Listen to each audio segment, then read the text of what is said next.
When I review the past 7 or 8 years, I see that this nation of ours has a great future. Especially in the past year, you can see how the national spirit of our 600 million people has been raised to a level surpassing that of the past 8 years. After the great airing of views, blooming and debating, our problems and tasks have been clarified. We shall catch up with Britain in about 15 years. The publication of the 40-point program for agricultural development has given great encouragement to the masses. Many things which we could not do before we can do now, and we have the confidence to do them. For example, the extermination of the 4 pests, for which the masses have great enthusiasm. As for me, I may not be able to catch rats, but I can have a go at catching flies and mosquitoes. Anyway, isn't it generally the flies and mosquitoes which attack us? In ancient times, there actually was a man who wrote an essay advocating the extermination of rats. Now we are going to exterminate the 4 pests. For 4,000 years, nobody, not even Confucius, made it their ambition to exterminate the 4 pests. Hangzhou municipality is planning to exterminate the 4 pests in 4 years. Some other places are planning to do it in 2 years, 3 years, or 5 years. So there is great hope for the future development of our nation. There are no grounds for pessimism. Pessimism is wrong. When we criticize the pessimists, we should not come to blows, but reason with them. We must tell them that we really have great hope, and not just a little hope. The stress here should be placed on the word great, or as the Japanese say, we have great, great hope. Our nation is waking up just like anybody waking from a night's sleep. We have overthrown the feudal system of many thousands of years and have awakened. We have changed the system of ownership.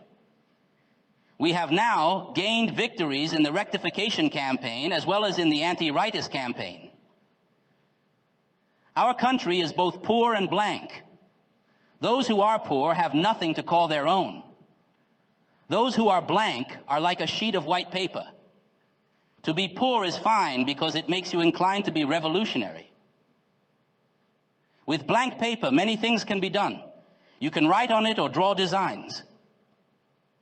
Blank paper is best for writing on. If we are to have drive, if we are to see to it that the Western world is left far behind, do we not have to rid ourselves of bourgeois ideology? If the West wanted to rid itself of bourgeois ideology, who knows how long it would take? If Dulles had the desire to get rid of bourgeois ways, he would have to ask us to be his teachers. Whenever we talk about it, we say that our country has such an enormous population. It has such a vast territory, abundant resources, so many people, 4,000 years of history and culture. We have bragged so much about this, yet we cannot compare with a country like Belgium. In short, we are an outstanding people with a very long history. Yet our steel output is so low. We only harvest 100 plus caddies of grain per moo in the north and 300 plus in the south. Our literacy rate is so low, we cannot compare with Belgium on any of these counts. Yet we have great drive and we must catch up. We shall catch up with Britain within 15 years. Now our enthusiasm has been aroused. Ours is an ardent nation, now swept by a burning tide. There is a good metaphor for this. Our nation is like an atom. When this atom's nucleus is smashed, the thermal energy released will have really tremendous power. We shall be able to do things which we could not do before. When our nation has this great energy, we shall catch up with Britain in 15 years. We shall produce 40 million tons of steel annually. Now we produce only just over 5 million tons. We shall have a generating capacity of 450,000 million kWh of electricity. At present, we can generate only 40,000 million kWh, which means increasing our capacity 10 times, for which we must increase hydroelectric production and not only thermoelectric.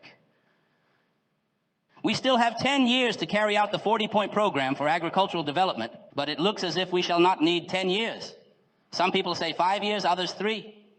It would seem that we can complete it in 8. To reach those targets in the present situation, we must have great drive. When I was in Shanghai, a professor discussed with me the People's Daily editorial, Ride on the Wind and Break Through the Waves. He said that we must summon up our energy to swim upstream. What he meant was to swim from Shanghai to Zechuan. This needs hard work. It's not like swimming downstream. He was quite right. I really appreciate this man. He's a good man with a sense of what is right. Some people criticize others for craving greatness and success, being impatient for quick results, despising the past, and putting blind faith in the future. What sort of craving for greatness and success? Is it the craving for greatness and success of the revolutionaries or of the reactionaries? Is it a subjectivist, formalistic craving for greatness and success, or is it a realistic one? When in olden times people used to talk about good fortune as wide as the Eastern Ocean, long life as extensive as the southern mountains, this was craving greatness and success. And what was wrong with that? Being impatient for quick results is not so bad either. As for blind faith in the future, our aims are concerned with the future. We believe that to put trust in the future is quite right, though our trust should not be. There are two ways to give leadership. One is good, the other not so good.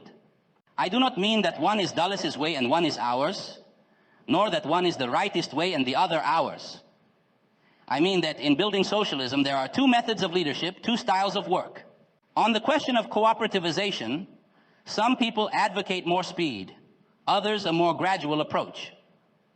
I believe that the former method is correct. It is better to strike while the iron is hot and to get it done in one go than to spin it out. For example, is it right to have a rectification campaign or not? It is right. To carry it out properly, it is best to have a great airing of views and blooming. I stand for the theory of permanent revolution. Do not mistake this for Trotsky's theory of permanent revolution. In making revolution, one must strike while the iron is hot. One revolution must follow another. The revolution must continually advance. The Hunanese often say, straw sandals have no pattern. They shape themselves in the making. Trotsky believed that the socialist revolution should be launched even before the democratic revolution is complete. We are not like that. For example, after the liberation of 1949 came the land reform. As soon as this was completed, there followed the mutual aid teams, then the low-level cooperatives, then the high-level cooperatives. After 7 years, the cooperativization was completed and productive relationships were transformed. Then came the rectification. After rectification was finished, before things had cooled down, then came the technical revolution. In the cases of Poland and Yugoslavia, democratic order had been established for 7 or 8 years, and then a rich peasantry emerged. It may not be necessary to establish a new democratic government, but even so, one must still unite all those forces which can be united. It is possible to catch up with Britain in 15 years. We must summon up our strength and swim vigorously upstream. Our strength must be aroused and not dissipated. If we have shortcomings or make mistakes, they can be put right by the method of great airing of views and blooming. We must not pour cold water. We are criticized for craving greatness and success. Well then, should we seek pettiness and failure? Should we value the past and despise the future? We must crave greatness and success. The people who say so are good people. We must indeed keep up our fighting spirit. The revolution has not yet been completed. Comrades must still bend every effort